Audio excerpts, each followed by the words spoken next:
दुनिया में एक ऐसी जंग भी हुई थी जिसमें जीतने वाला हार गया और हारने वाला हमेशा के लिए जीत गया।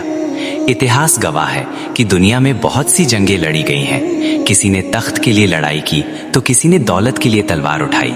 हर जंग में जाने वाला सिपाही सिर्फ एक ही मकसद लेकर मैदान में उतरता था, दुश्मन को हराना और जिंदा वापस आना।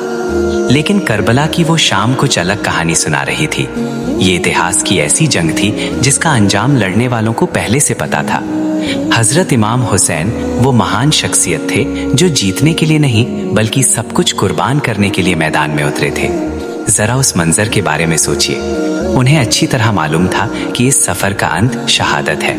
उन्हें पता था कि इस गर्म रेगिस्तान में उनकी और उनके अपनों की जान चली जाएगी। उन्हें यह भी मालूम था कि शाम तक ना वो खुद बचेंगे और ना ही उनके साथी। फिर भी उनके कदमों में कोई डर नहीं था। उनके इरादे बिल्कुल मजबूत थे। सवाल यह है कि वो इतनी बड़ी कुर्बानी के लिए कैसे तैयार हुए, क्योंकि वक्त ने उन्हें एक ऐसे मोड़ पर ला खड़ा किया था जहां फैसला करना आसान नहीं था। इमाम हुसैन के सामने उस समय दो रास्ते थे।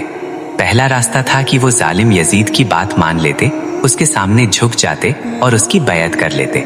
अगर वो ऐसा करते तो शायद जंग टल जाती, उन्हें आराम की जिंदगी मिलती, महलों की जिंदगी मिलती, दौलत और ताकत मिलती। लेकिन इस आराम की कीमत बहुत बड़ी थी।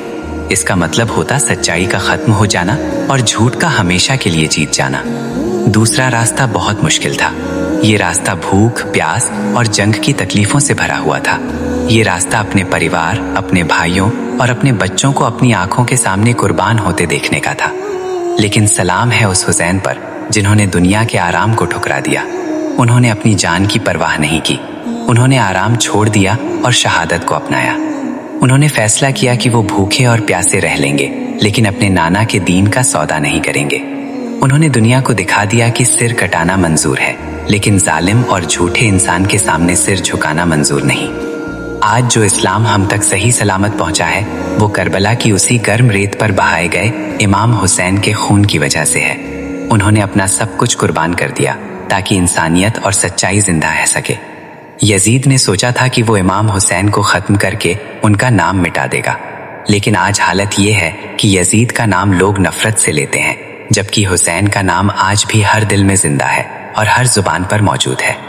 अगर आपके दिल में भी इमाम हुसैन के लिए मोहब्बत है तो कमेंट में या हुसैन जरूर लिखें।